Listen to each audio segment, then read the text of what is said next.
to another video. If you're new here, welcome. Thanks for coming. Today I'm going to talk about the ever elusive motivation, especially as an artist, a creative. It's so vital to your income that you keep hold of the motivation, yet it is so damn hard to keep hold of the motivation. So today I'm going to share some tips and tricks that I've used personally in the past, and sort of some mindset tips on how to reframe your perspective on motivation and your relationship with motivation as an artist. So I thought I'd do this video because, funnily enough, I woke up this morning and I thought I need to do a YouTube video today. I don't have a plan. Usually I know roughly what video I'm going to do that day, but I thought I don't really have a plan.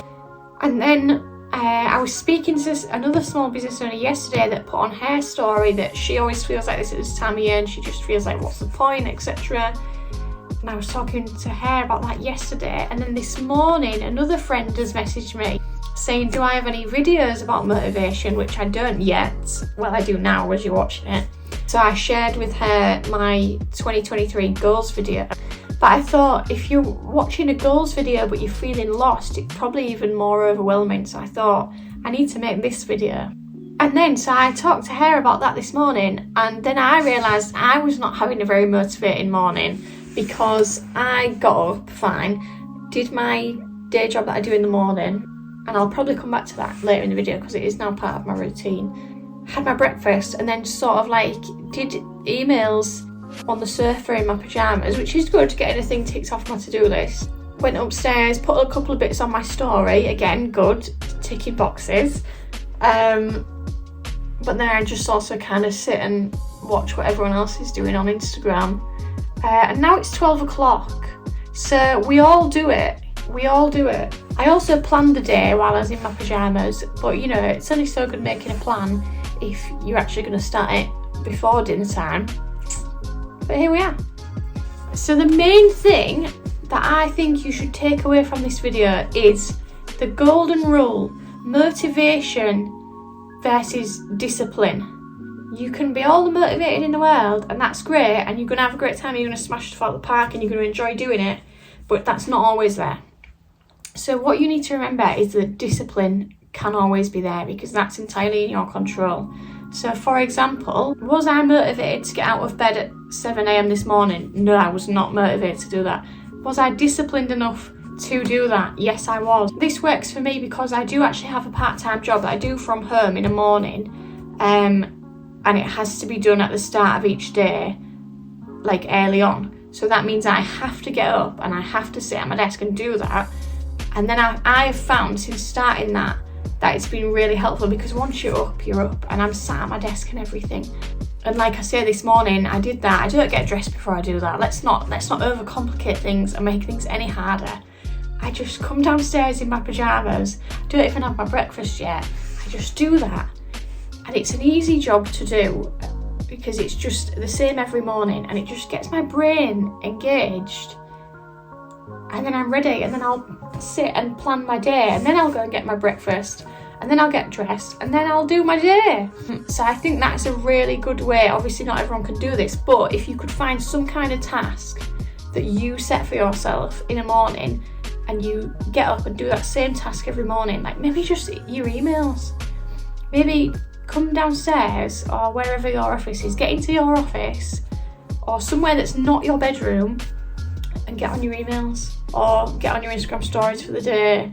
Any sort of basic admin task that doesn't need a lot of focus and you can just do while you're still a bit half asleep. I really recommend starting your day with that.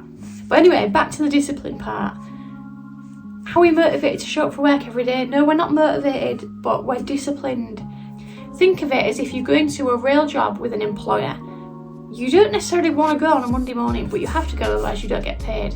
It's the same for a small business, and in fact it's worse, because maybe if you work for someone else, and some people probably do, and I do, if you work for someone else and you really can't muster up to go that day, maybe you're ill, then you won't go, but you might still get sick pay, so it's sort of fine. But if you don't show up to your small business, you ain't getting sick pay, unless you've sort of planned for that and you've got some kind of buffer funds but you're probably not getting sick pay because you're not getting paid, you're not making any money that day. So it's really crucial for creatives and people that are self-employed and freelancers to have the discipline. Now, I'm not going to lie, that's something I've struggled to master, because the big selling point of being self-employed is the flexibility. Because you can say, if I don't want to go to work today, I don't have to. If I want to start my day at lunchtime, I can. That is true. That is true. And some days you might still do that, but it's just good to have like the basics of the discipline laid out, or just the common sense to be like, okay, I'm going to start at lunchtime today because I deserve this morning off, but I'm actually going to do this, this and this, and it's going to be just as productive. So that brings me to my next point, which is routines. Now, sometimes routines don't work for everyone, but I would say that they work for most people. They're just going to look obviously vastly different from person to person. My routine is not going to be the same as some of my friends. My partner Sean, he would like a different routine to me. Personally, I work best in the morning. Like I say, get up, do that. That puts me in the frame of mind. It sort of wakes me up a bit. I can do my planning and then I can get on with my day. Then I'll have lunch, and then after lunch, all of my brain cells have left. They've gone. So this is something I've learned about myself. So I do not schedule any heavy lifting brain-wise for an afternoon. Example, this afternoon, I've got to do some design work for a client. That's quite easy. And I was going to tidy up my story highlights, but I've actually already done that. That was another thing that I did in my pyjamas this morning. And I need to just do some planning for the next night of my textiles course, but I already know the plan anyway.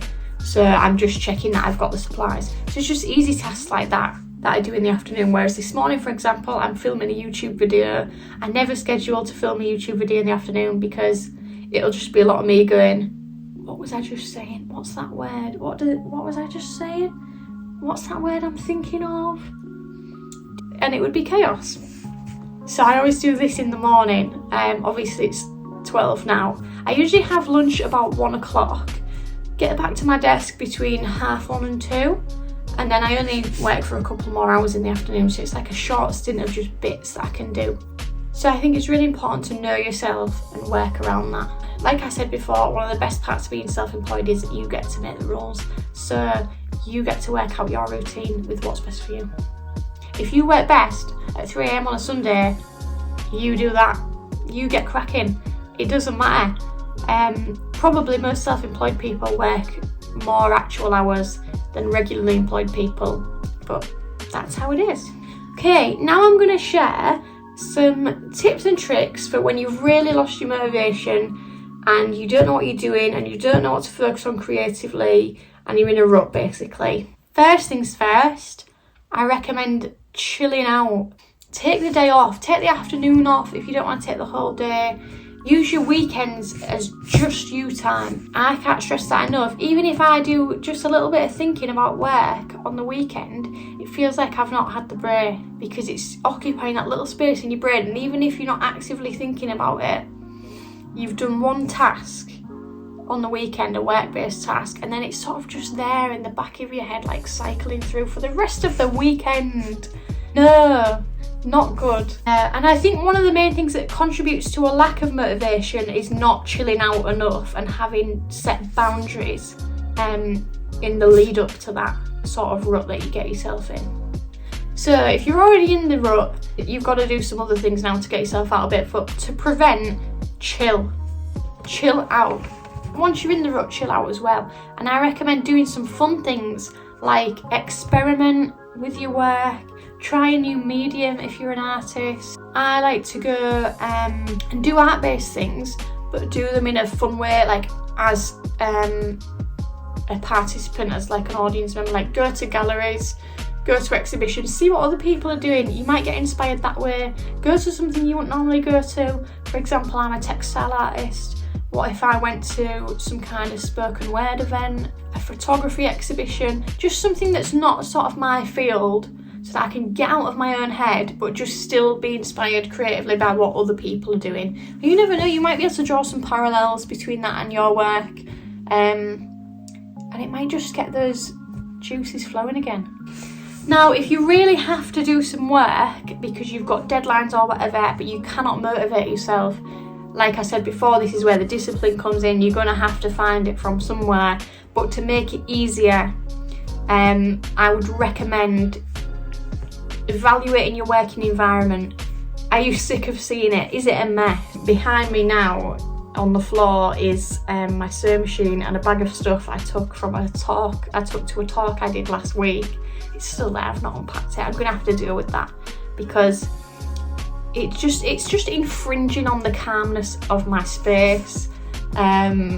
It's not conducive to a nice working environment. So I would say clear your space. That's a nice like meditative act you can do. You don't have to concentrate on it. You can come in, you can set a 5-minute timer. It never takes as long as you think it does. I wish I could take this advice myself. It never takes as long as you think it's gonna. And then you can sit down and be like, right.